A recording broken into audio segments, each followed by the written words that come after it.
ಇವತ್ತೊಂದು ದಿವಸ ಏನು ಕೋಲಾರ ಚಿಕ್ಕಬಳ್ಳಾಪುರ ಏನು ನಮ್ಮ ಜಿಲ್ಲಾ ಸಹಕಾರ ಬ್ಯಾಂಕು ಇವತ್ತು ಚುನಾವಣೆ ಇತ್ತು. ಮೊದಲು ಮೂಡರ ಬಾಗಿಲಿಂದ ಮೊದಲು ಕಿರಣ ಹೊಂದಿದೆ. ಬಟ್ ಮತ್ತೊಂದು ಜಯ ನಮಗೆ ದಕ್ಕಿದೆ. 9 ಮತ್ತು 10 ಮತಗಳಿಂದ 1 ಮತಗಳಿಂದ ನಾವು ಜಯಗಳಿಸಿದ್ವಿ. 9 ಅವ್ರದ್ದು 10 ನಮ್ಮದು ಜಯಗಳಿಸಿದ್ವಿ. ಇದಕ್ಕೆ ಕಾರಣಕರ್ತರಾಗಿರ್ತಕ್ಕಂಥ ಎಲ್ಲ ನನ್ನ ಮತಬಾಂಧವರಿಗೆ ನಾನು ಕೃತಜ್ಞತೆ ಸಲ್ಲಿಸ್ತೀನಿ. ನಿಮ್ಮಿಂದನೇ ಜಯ ಸಿಕ್ಕಿದೆ. ಹಾಗೂ ಏನು ಇವತ್ತು DCC ಬ್ಯಾಂಕು ಬೇರೆಯವರ ವಶದಲ್ಲಿತ್ತು, ಇವತ್ತಿಂದ ಬಹುಶಃ ನಮ್ಮ ವಶದಲ್ಲಾಗಿದೆ. ಸಾಕಷ್ಟು ನೋವುಗಳನ್ನು ಅನುಭವಿಸಿ, ಸಾಕಷ್ಟು ಅವಮಾನಗಳನ್ನು ಅನುಭವಿಸಿ ಈ ಒಂದು ಚುನಾವಣೆಯನ್ನು ನಾವು ಮಾಡಿದ್ದೀವಿ. ಸಾಕಷ್ಟು ಬೆದರಿಕೆಗಳು, ಸಾಕಷ್ಟು ಇವೆಲ್ಲ ಮಾಡಿದ್ದಾರೆ. ಬಟ್ ಅದನ್ನು ಲೆಕ್ಕಿಸದೆ ಈ ಚುನಾವಣೆಯನ್ನು ನಾವು ಮಾಡ್ಕೊಂಡ್ಬಂದಿದ್ದೀವಿ. ಬಹುಶಃ ಈ ಒಂದು ಚುನಾವಣೆಯನ್ನು ಗೆಲ್ಲಬೇಕಾದ್ರೆ ಕಾರಣ ಬಹುಶಃ ಇಬ್ಬರು ಮುಖ್ಯ ವ್ಯಕ್ತಿಗಳಾಗ್ತಾರೆ. ಒಂದು ವ್ಯಕ್ತಿ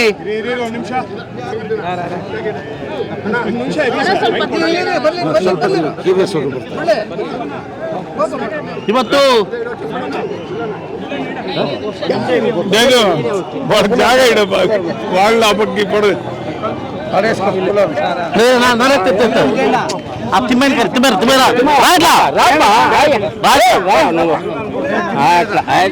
ಇವತ್ತು ಈ ಚುನಾವಣೆ ಗೆಲ್ಲಬೇಕಾದ್ರೆ ಮೇನ್ ನನಗೆ ಕಾರಣಕರ್ತರಾಗಿರ್ತಕ್ಕಂಥ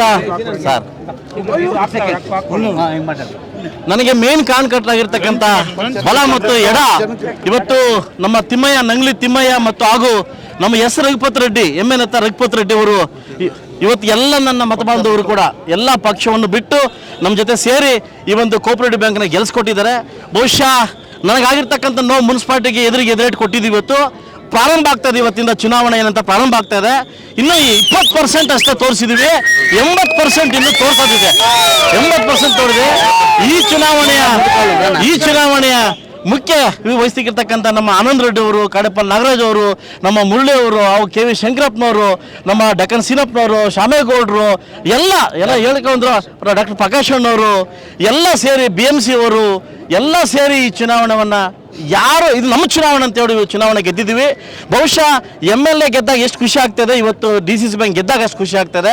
ಸಾಕಷ್ಟು 15 ದಿವಸದಿಂದ ಸಾಕಷ್ಟು ನೋವುಗಳು, ಬೆದರಿಕೆಗಳು, ನಾದಗರ್ ರುಂಡುಂಡಾಯಿ ಅಂತ ಇವು ಕೇಳಿ ಸಾಕು ಮೂಡ.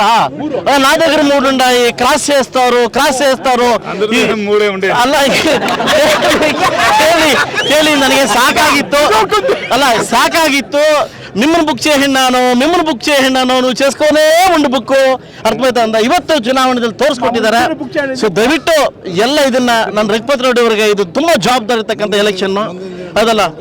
ಇವತ್ತೊಂದು ದಿವಸ ನಾನು ಒಂದೇ ಮಾತು, ಈ ಎಲೆಕ್ಷನ್ ಯಾವ ರೀತಿ ಒಗ್ಗಟ್ಟ ಮಾಡಿದಿರೋ ಮುಂದೊಂದು ದಿವಸ ಕೂಡ ನಾವೆಲ್ಲ ಒಗ್ಗಟ್ಟಿದ್ರೆ ಯಾವುದೇ ಕಾರಣಕ್ಕೂ ನಾವು ಬೇರೆಯವರಿಗೆ ಜಯ ಬಿಟ್ಕೊಡಕ್ಕೆ ಸಾಧ್ಯ ಇಲ್ಲ. ಇವತ್ತು ಪ್ರತ್ಯಕ್ಷವಾಗಿ ಪರೋಕ್ಷವಾಗಿ ಹೆಲ್ಪ್ ಮಾಡಿರ್ತಕ್ಕಂಥ ಎಲ್ಲ ನನ್ನ ನಾಯಕರಿಗೆ ಒಬ್ಬ ಶಾಸಕನಾಗಿ ಕೃತಜ್ಞತೆ ಸಲ್ಲಿಸುತ್ತಾ ಈ ಒಂದು ಮಾತನ್ನು ಮುಗಿಸ್ತಾ ಇದ್ದೀನಿ.